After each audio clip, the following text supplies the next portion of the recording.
yi amfani da kowane makami domin iyakansa. Kar mu saurara masa. Ina bukatan shi ko a kashe ko a raye. Yalla mai mota bi ta yi kaɗan fa. Na ce ku ƙara mota ɗaya ku ibi makamai. Yau kuma da sassanin salon sabon wasan kaifi a cikin wannan shirin. Mutahun Nabi Sound Studio and Video Editing ke gabatar muku da sabon shirin.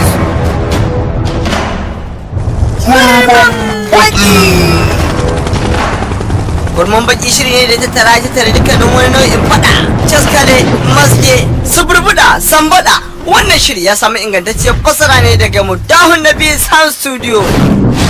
Kurman baki. Mai gida wallahi wannan aljani ne. Na ce ku sheke shi ko ta yaya. Ku bude mai wuta kawai. Wayo.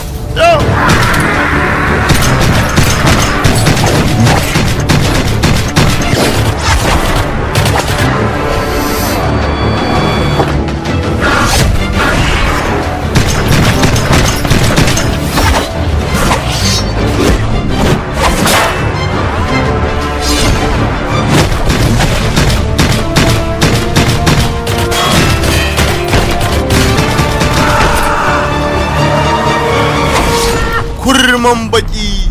Shirin Mutahun Nabi Sound Studio and Video Editing Agege Lagos.